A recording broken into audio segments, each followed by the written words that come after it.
nous nous retrouvons avec le même plaisir dans le cadre de ces nouveaux numéros. Nous allons recevoir pour vous un jeune entrepreneur, coordonnateur d'une structure de la place. Il s'appelle M. Blaise Chizala, coordonnateur de la structure scientifique de l'ignorance vers les savoirs brillants en signe. Avant peut-être de lui accorder la parole, vous le savez, aimables téléspectateurs, que nous allons prendre notre rubrique Pensée du jour et on se retrouve à tout à l'heure.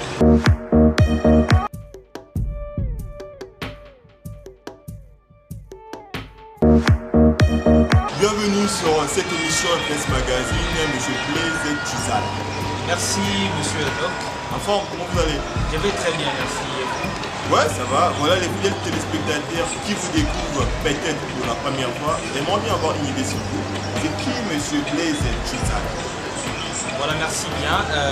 Monsieur Blaise Chizala est un jeune congolais, responsable d'une structure de la place, titrée de l'ignorance vers le savoir brillant, responsable aussi d'un business online et initiateur TMB Global Business qui fait des livraisons à domicile de plusieurs marchandises. Donc comme vous l'avez entendu, TMB Global Business, donc on est dans beaucoup de choses. Et un jeune multidirectionnaliste, c'est un peu ça, ce que j'ai comme présentation. Ok, voilà beaucoup de casquettes, mais dans cette émission, j'aimerais qu'on garde cette casquette du coordinateur de la structure de l'ignorance vers les savoirs, mais aussi, qu'est-ce qui vous a motivé à créer cette structure? Merci bien. Vous savez qu'aujourd'hui, les jeunes sont accusés d'être des personnes, soit une catégorie d'individus n'ayant pas une conscience acceptable et n'ayant pas un bon niveau d'études et une réflexion vraiment ambiguë.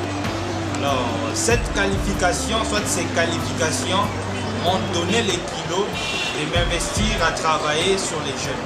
C'est ainsi que j'avais mis en place une structure scientifique qui a pour base le véritable amour de la science, le fait de cultiver les jeunes et de participer à la prise de conscience des jeunes. Donc, cette structure va beaucoup plus aider les jeunes à être responsables et à être précis dans la prise de décisions.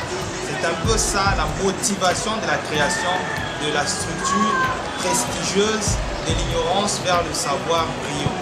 Voilà, exactement. Mais aujourd'hui, en Kinshasa, nous observons, on a beaucoup de structures qui contribuent à appeler comme un développement et à la finance congolaise. Maintenant, quelle est la particularité de votre structure? Voilà, comme à l'entame de cette émission, j'étais parlant, la structure, elle est scientifique et non une structure socio-politique, quelque chose comme ça. Donc nous travaillons sur le mental des jeunes.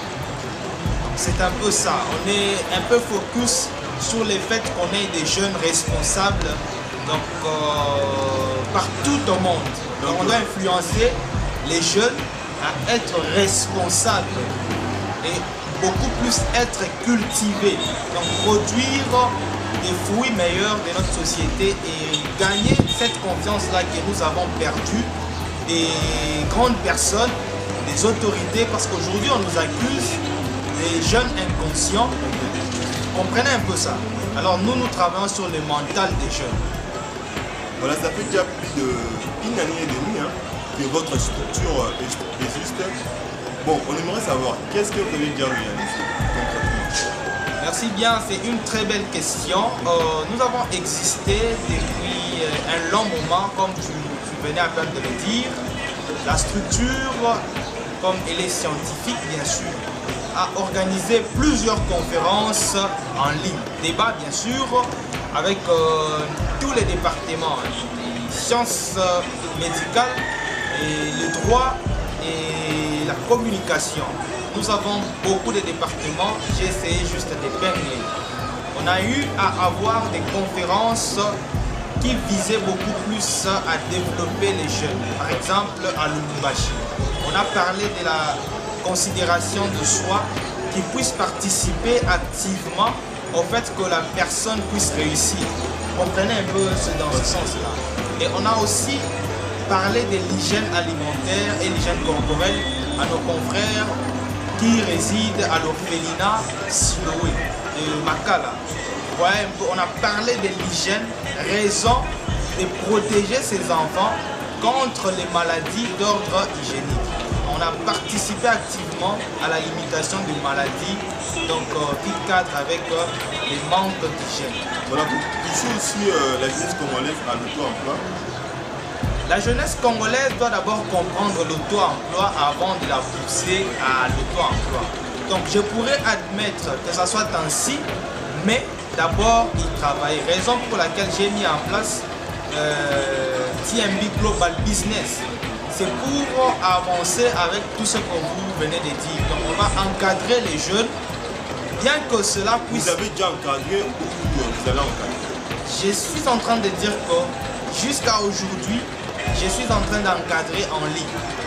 Et très bientôt, on va maintenant les faire loyalement, donc officiellement, et puis dans un cadre où nous allons faire des échanges avec les jeunes sur l'auto-emploi et beaucoup d'autres questions, soit débats d'actualité.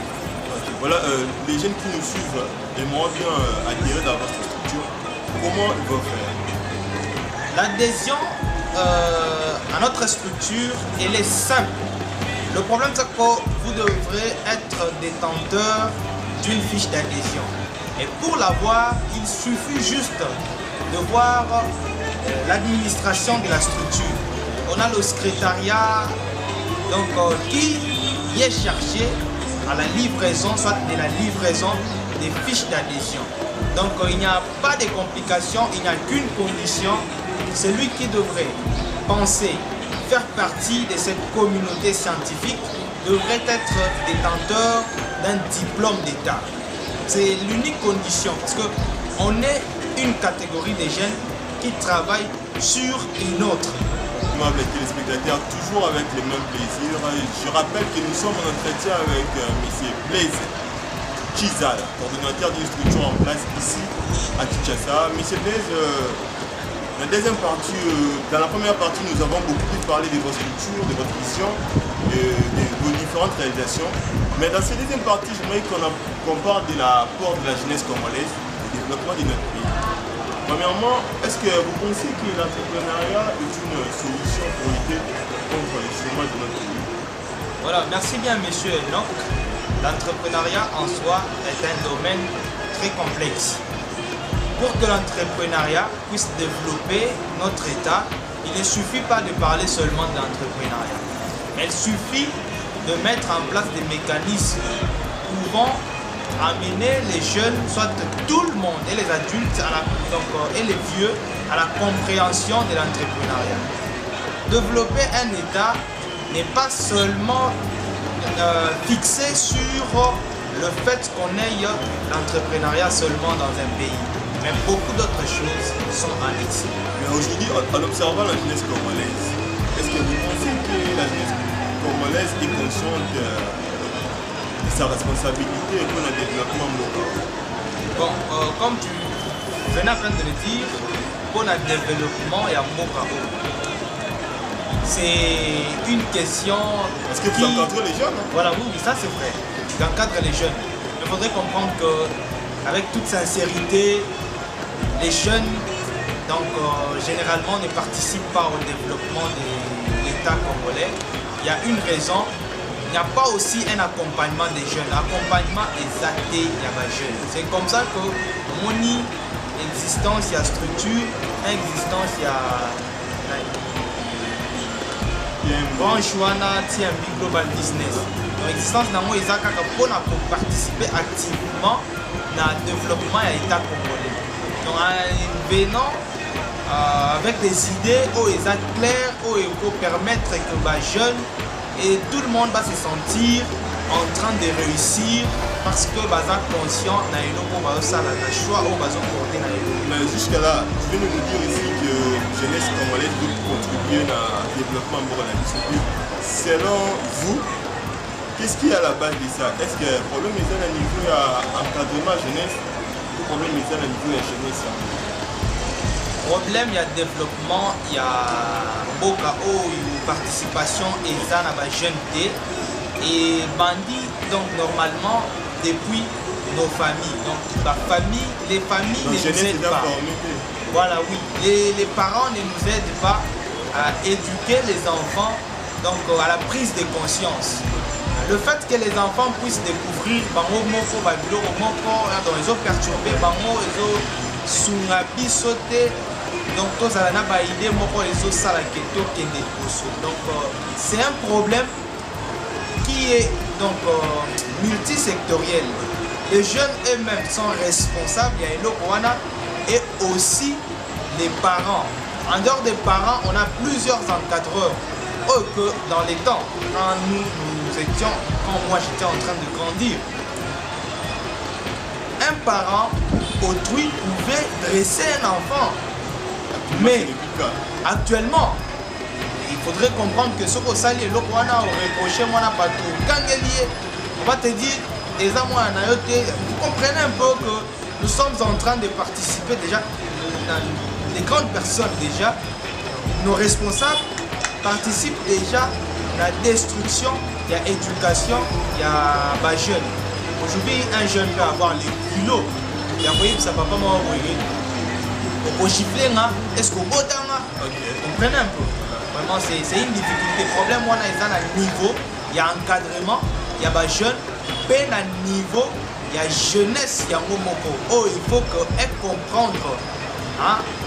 Donc l'importance de l'existence, il y a jeunesse. Jeunesse n'est ton makamboka. Hein, c'est un peu ça. Voilà, avant peut-être de donner votre avis sur quel sujet d'actualité, dans cette émission, nous apportons aussi des solutions. Quelles propositions pouvez-vous faire au gouvernement voilà, pour l'amélioration de cette situation, hein, l'encadrement jeunesse, un peu ça. De toutes les façons, je ne voudrais pas aux CPE luxe hein, pour proposer donc, au gouvernement des solutions pouvant aider les jeunes à la prise de conscience, soit à se développer. Mais moi-même, je me donne le luxe de participer activement au développement des jeunes. Alors, réussissant ma part, je verrai comment je vais responsabiliser le gouvernement congolais. Donc, je suis en train de travailler. Et ce travail est vraiment un travail assidu, un travail acharné. Donc je promets des meilleurs fruits parce qu'on en a déjà. On a des cadres responsables au sein de la structure, talentueux, ce qui prouve que nous sommes faisant partie d'une communauté de jeunes intellectuels responsables et conscients. Voilà, merci beaucoup. Je crois bien que nous allons lancer un nez sur la politique et sur le sujet d'actualité. En tant que citoyen, quel est votre commentaire sur la loi Tchani? Ah voilà, en tant que citoyen, pas représentant la structure, toujours épinglé à mon point, ils allaient vraiment compréhensif. Voilà. Donc la loi Tchani qui parle bien sûr de la congolité est une loi qui est mise en place et qui peut être votée parce que jusque-là elle est proposée. Bon, la politique est une question de sagesse. Donc tout est permis en politique. Le fait qu'on ait proposé la loi ne voudrait pas dire qu'il y a malcompréhension ou quoi. Ce sont les idées d'une personne. La personne s'est dit non voilà notre pays est pour moi.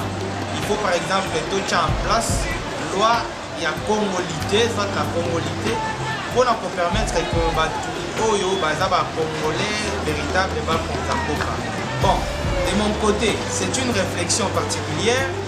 Je ne suis ni pour ni contre, mais moi je salue le fait que la loi soit vraiment issue d'une personne, parce que ce n'est pas facile.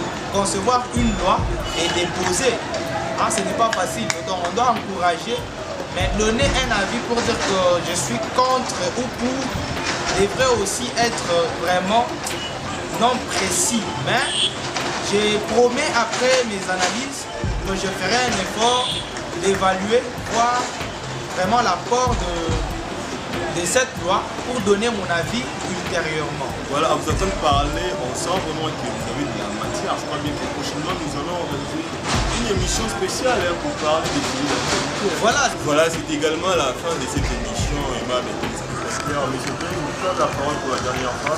Quel message pouvez-vous lancer à la jeunesse congolaise pour les motiver à prendre conscience de se réveiller? Chers jeunes Congolais, moi, comme jeune, bien sûr, je vous exhorte à la prise de conscience parce que l'État congolais a besoin de jeunes conscients, respectueux et talentueux. Pour y parvenir, il faudrait que nous, jeunes, puissions d'abord travailler sur nous-mêmes. L'État congolais a besoin de nous pour son développement. C'est ainsi que j'appelle tous les jeunes à l'adhésion massive à la structure scientifique IVSB qui va beaucoup plus vous responsabiliser et travailler ensemble avec les cadres